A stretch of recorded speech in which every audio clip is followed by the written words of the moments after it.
അല്ലെങ്കിൽ ഞാൻ ഇനിയും വരും.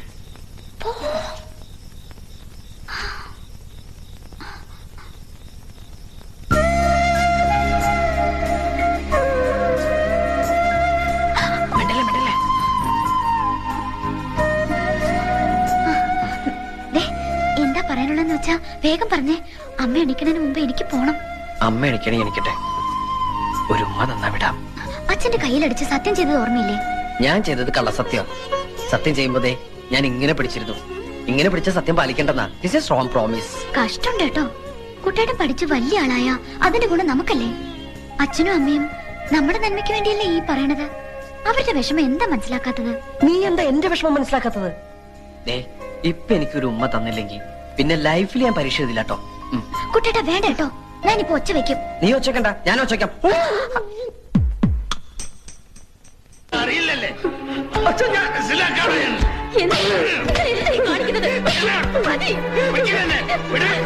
ഒന്ന് കുളത്തി തകഞ്ഞൻ. ഇങ്ങനെ കുറെ നേരമല്ലേ തല്ലണം. കാര്യം എന്താ വെച്ചാ പറ. കാര്യം എന്താണെന്ന് അറിയില്ലല്ലേ? നീ അറിയാതാണോ അവള് ഗർഭിണിയായത്? ചില്ലിക്കാശിന് വകയില്ലാതെ ഇപ്പോഴും തന്തയുടെ ചെലവിൽ കഴിയുന്ന തന്തയാൻ പോന്നു. അങ്ങനെയാണെങ്കിൽ തന്നെ അവൾ എന്റെ ഭാര്യയല്ലേ, അയൽപക്കത്തെ പെണ്ണൊന്നല്ലോ. തോന്യാസം കാണിച്ചിട്ട് നിന്ന് ചലയ്ക്കുന്നോ? സ്കൂളിൽ പഠിക്കുന്നോ പെണ്ണ് കെട്ടിക്കൊണ്ട് വന്ന് ഞാൻ ക്ഷമിച്ചു. മനസ്സ് നീറുകായിരുന്നു, എന്നിട്ട് സഹിച്ചു. ഇത് ഞാൻ സമ്മതിക്കില്ല. ഈ കുഞ്ഞ് ജനിക്കാൻ പാടില്ല. അവളോട് വേഗം റെഡിയാൻ പറ, ആശുപത്രി പോണം. അത് തീരുമാനിക്കേണ്ടത് എന്റെ അച്ഛനല്ല.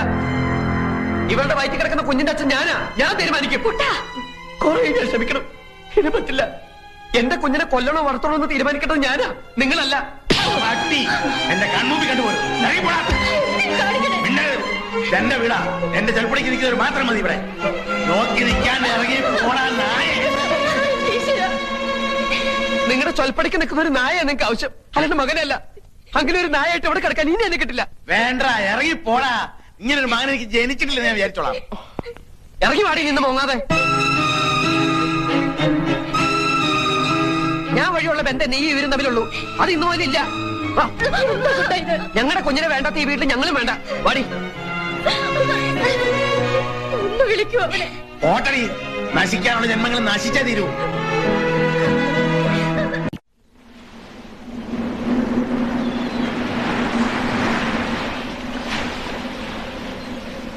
ദേഷ്യപ്പെടില്ലെങ്കിൽ ഞാനൊരു കാര്യം പറയട്ടെ. നമുക്ക് എന്റെ വീട്ടിലേക്ക് പോയാലോ? കുട്ടേട്ടന് എന്തെങ്കിലും ഒരു ജോലി കിട്ടണവരെ നമുക്ക് അവിടെ താമസിക്കാം. എന്നിട്ട് വേണം അച്ഛന് കൈകൊട്ടിച്ചിരിക്കാൻ. സ്വന്തം വീട്ടിൽ നിന്ന് വഴക്കിട്ടിറങ്ങിയ അഭിമാനി അച്ഛൻ വീടിന്റെ അടുക്കളയിലെ താമസം എന്ന് പറയിപ്പിക്കാൻ. അതിന് എന്നെ കിട്ടൊന്നുമില്ല. വാശിയുള്ള അച്ഛന്റെ മോൻ തന്നെ ഞാനും. ഇപ്പൊ എന്റെ മനസ്സിൽ ഒന്ന് മാത്രമേ ഉള്ളൂ, രാത്രിയാവുന്നതിന് മുമ്പ് നിന്നെ സുരക്ഷിതമായ ഒരു സ്ഥലത്താക്കുക. എവിടെ? ഇവിടെ അടുത്ത് കന്യാസ്ത്രീകൾ നടത്തുന്ന ഒരു വർക്കിംഗ് വിമൻസ് ഹോസ്റ്റലുണ്ട്. അവിടെ നീ സേഫ് ആയിരിക്കും. അതിന് ജോലിയുള്ളവർക്കല്ലേ അവിടെ അഡ്മിഷൻ കിട്ടൂ. അതിനൊക്കെ പരിഹാരം ഉണ്ടാക്കാം. പക്ഷെ അതല്ലല്ലോ പ്രധാന പ്രശ്നം. കല്യാണം കഴിഞ്ഞവരെ അവിടെ അഡ്മിറ്റ് ചെയ്യില്ല. അപ്പൊ പിന്നെ എന്ത് ചെയ്യും? അതിനിപ്പോ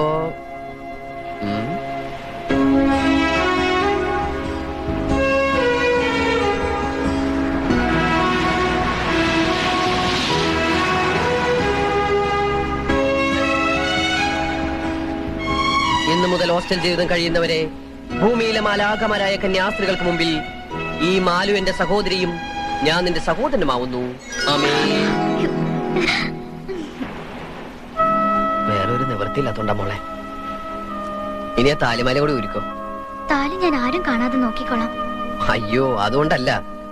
ഹോസ്റ്റലിലെ ഡെപ്പോസിറ്റും റെന്റും മെസ്സും എല്ലാം കൂടി കയ്യിലുള്ളതുകൊണ്ടൊന്നും മതിയാവില്ല. 1-2 ആഴ്ചക്കുള്ളിൽ എന്തായാലും ഇത് വെക്കേണ്ടി വരും. എന്നാ പിന്നെ അതിപ്പോ തന്നെ ചെയ്യാം. ഊരിത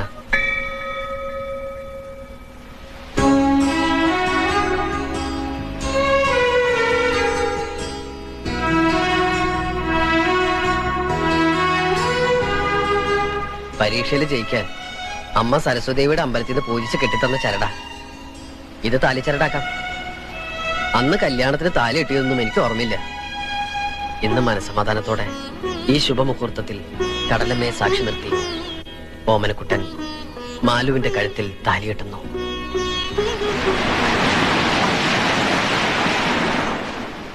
ഐ എം സോറി, പരിചയമുള്ള ആരെങ്കിലും ഇൻട്രൊഡ്യൂസ് ചെയ്യാതെ എനിക്ക് ഈ കുട്ടി ഇവിടെ അഡ്മിറ്റ് ചെയ്യാൻ പറ്റില്ല. അയ്യോ അങ്ങനെ പറയരുത് മദർ. മദർ ഈ കുപ്പായൊന്ന് ഊരി വെച്ചിട്ടൊന്ന് ആലോചിച്ച് നോക്കിയേ. അതല്ല മദർ, ഞങ്ങളുടെ സ്വന്തം അമ്മയെ പോലെ ഒന്ന് ചിന്തിച്ചു നോക്കിയേ. അപ്പൊ ഞങ്ങൾ ഉപേക്ഷിക്കാൻ തോന്നില്ല. ഇവളെയും കൊണ്ട് ഞാൻ ഇങ്ങോട്ട് വന്നത് ഭൂമിയിലെ മാലാഖമാർ ഞങ്ങളെ കൈവെടിയില്ലെന്ന് ഉറപ്പുള്ളതുകൊണ്ടാ.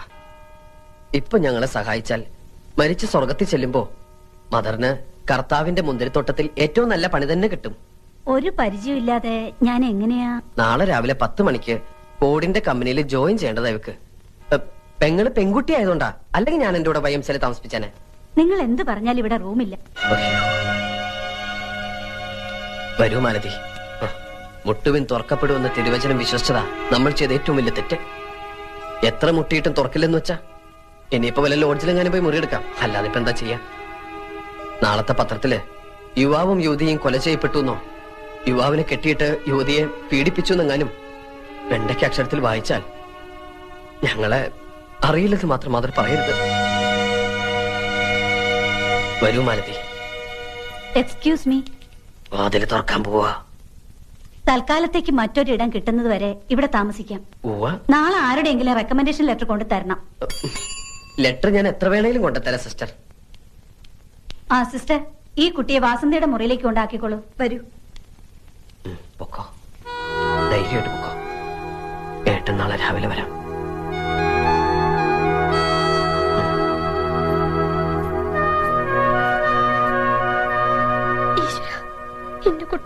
എന്റെ കുട്ടി. ഏത് കുട്ടി? എനിക്കില്ലാത്ത മോൻ നിനക്കെന്തിനടി? എന്റെ മോഹത്ത് ആറ്റത്തിപ്പിടി ഇവിടെ ഇറങ്ങിപ്പോയനവൻ. അവൻ എന്റെ മോനല്ല, ശത്രുവാണ്, ആജന്മ ശത്രു. അവൻ എവിടെയെങ്കിലും പോയി തൊലട്ടെ. തൊലയാൻ പോണത് നിങ്ങളാ.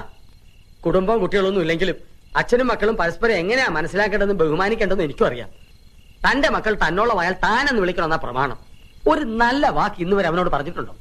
പരിഹാസത്തോടെയല്ല താൻ ഇന്നുവരെ അവന്റെ മുഖത്ത് നോക്കിയിട്ടുണ്ടോ? അവനും തന്നെ പോലെ ഒരാണാ. അവന്റെ മൂക്കിന് താഴെയുള്ളത് മീശ തന്നെയാ. അത് വളരെ നല്ല കാര്യമല്ലേ? ആ മീശയും പിടിച്ചോണ്ട് കാലം മുഴുവൻ ജീവിക്കാമല്ലോ. പെങ്കോന്തൻ. തനിക്കറിയില്ല കൈമളെ, അവനെ പറ്റി ഒരുപാട് സ്വപ്നങ്ങൾ കണ്ടവനാ ഞാൻ. കുറേയേറെ ആഗ്രഹങ്ങൾ എനിക്കുണ്ടായിരുന്നു. എല്ലാ തന്തമാരും അങ്ങനെ തന്നെയാണോ? താൻ പൂങ്കിനാവ് കണ്ടെന്ന് ആഗ്രഹിച്ചു, അതൊക്കെ അവന്റെ തെറ്റാണോ? എന്റെ തെറ്റാ, എല്ലാം എന്റെ തെറ്റാ. ഇയാളൊരു കാര്യം പറയുമ്പോ ഇങ്ങനെ ഒറ്റ ഇരട്ടയും പറഞ്ഞിരിക്കാണ്ട് മാഷെങ്കിലും പോയി അന്വേഷിക്കണുണ്ടോ? പെറ്റ വയറിനെ അതിന്റെ ദണ്ണ അറിയൂ. മിണ്ടിപ്പോരുത്. എഴുതി തള്ളിതാ ഞാൻ അവനെ. ഓട്ടെ. എവിടെ പോവാനാ? ചെമ്മീൻ തുള്ളിയാ ചട്ടി വരെ. ആ പെണ്ണിന്റെ കയ്യിലും കഴുത്തിലും ഉള്ളത് വിറ്റോ പണയം വെച്ചോ നിന്ന് കഴിയുമ്പോ കോടിച്ചി പട്ടിയെ പോലെ കയറി വരും അവൻ. അതെനിക്ക് ഉറപ്പാ. ഇന്നല്ലെങ്കിൽ നാളെ ഞാനത് കാണും. അവന്റെ തന്തയാ പറയുന്നത്. ആ തന്തയുടെ മോൻ തന്നെയാവലും. ജീവിക്കാൻ നിവൃത്തിയില്ലാതെ വന്നാൽ ഒരു കൊടിച്ചിപ്പട്ടിയെ പോലെ തന്റെ മുന്നിൽ വരണേലും ഭേദം ഒരു മുഴം കയറില്ല ജീവനം ഒടുക്കിയാ മതിയെന്ന് അവർക്ക് തോന്നിയാലോ?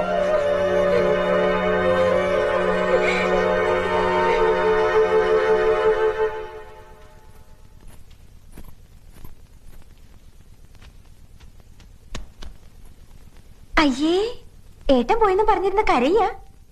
നാളെ ഫോർഡ് കമ്പനിയിൽ ജോയിൻ ചെയ്യേണ്ട ആളല്ലേ? നാണക്കേടാണ് കേട്ടോ. ദേ, ഈ പറയണ ഏട്ടനൊരു പെണ്ണ് കെട്ടട്ടെ, അപ്പൊ കാണാം ഈ പെങ്ങളെ തിരിഞ്ഞു നോക്കൂടില്ല. താൻ വെറുതെ അതും ഇതും ആലോചിച്ച് ഉറക്കം കളയാതെ കിടക്കാൻ നോക്ക്. ഉണ്ടായിരുന്നെങ്കിലും മഞ്ഞുള്ളത് ഉറങ്ങാൻ പറ്റി. നല്ല സെക്യൂരിറ്റി ഉള്ള സ്ഥലം. വാടകയും വേണ്ട. എവിടെയാ? പോലീസ് ലോക്കപ്പില്. എന്നെ ഇന്നലെ രാത്രി പോലീസ് പൊക്കി. എന്താ ഇത്? ഞാൻ കാരണം. നീ കാരണമൊന്നുമല്ല. പറയല്ലേ, കണ്ണുടയ്ക്ക്. എന്റെ ജാതകത്തിൽ അങ്ങനെ ഒരു യോഗം ഉണ്ടായിരുന്നു. അതങ്ങനെ അവിടെ തീർന്നു എന്ന് കരുതുക. അത്രയല്ലേ ഉള്ളൂ. അതുകൊണ്ടൊരു ഗുണമുണ്ടായി. ഇവിടുത്തെ സ്ഥലം എസ് ഐ പോലീസുകാരൊക്കെ ഒന്ന് പരിചയപ്പെടാൻ പറ്റും. ഇപ്പൊ ഞങ്ങൾ ഫ്രണ്ട്സാ.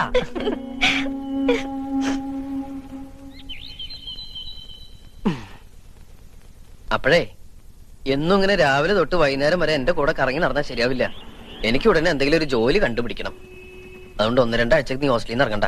ജോലിക്ക് പോണില്ലേന്ന് അവര് ചോദിച്ചാലോ? നമ്മൾ നമുക്ക് വേണ്ടി ഉണ്ടാക്കിയ ഫോർഡ് കമ്പനിയിൽ നമുക്ക് വേണ്ടി ഒരു MD കൂടി സൃഷ്ടിക്കുന്നു. എന്ന് വെച്ചാൽ MD ടൂറിലാണ്. 2 ആഴ്ച കഴിഞ്ഞാൽ തിരിച്ചു വരും. അതുകൊണ്ട് 2 ആഴ്ച കഴിഞ്ഞാൽ ജോയിൻ ചെയ്യാൻ പറ്റുള്ളൂ എന്ന് നീ അങ്ങോട്ട് പറഞ്ഞേക്കണം. മനസ്സിലായോ? ഇനി അഥവാ എന്തെങ്കിലും അവര് പറഞ്ഞാൽ തന്നെ ഒന്ന് കരഞ്ഞു കാണിച്ചേക്കണം. സെന്റിമെന്റ്സിൽ അവര് വീഴും. എന്നെ കല്യാണം കഴിച്ച അന്ന് തൊട്ട് കുട്ടേട്ടന് കഷ്ടകാലല്ലേ? അയ്യേ, എന്താ ഈ പറയണേ? മാലുവിനെ കല്യാണം കഴിച്ചതിന് ശേഷമാ എനിക്ക് മുതിർന്ന ഒരാളാണെന്നുള്ള ബോധം വന്നു തന്നെ. ആ യൂണിഫോമിൽ നിന്ന് രക്ഷപ്പെട്ടപ്പോ തന്നെ ആശ്വാസായി. ഇപ്പൊ ഈ പ്രോബ്ലംസ് ഒക്കെ സോൾവ് ചെയ്യുമ്പോ ഇങ്ങനെയുള്ള കൊച്ചു കൊച്ചു ടെൻഷൻസ് അനുഭവിക്കുമ്പോ ഞാനൊരു ചങ്കുറ്റുള്ള ആണാണെന്ന് തോന്നുന്നു.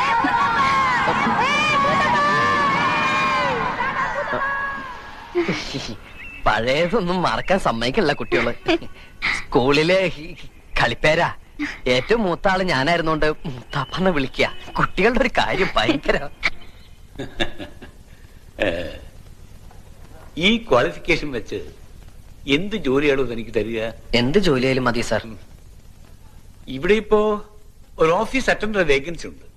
പക്ഷേ എനിക്ക് നേരിട്ട് അപ്പോയിന്റ്മെന്റ് നടത്താൻ പറ്റില്ല. ബോർഡ് മീറ്റിംഗ് വെച്ച് അപ്രൂവൽ വാങ്ങണം. മാത്രമല്ല ഉത്തരവാദിത്തമുള്ള ജോലിയാണ്. ജീവനക്കാരുടെ സാലറി ബാങ്കിൽ നിന്ന് കൊണ്ടുവരിക, അതാത് ദിവസത്തെ കളക്ഷൻ ബാങ്കിൽ കൊണ്ട് അടയ്ക്കുക.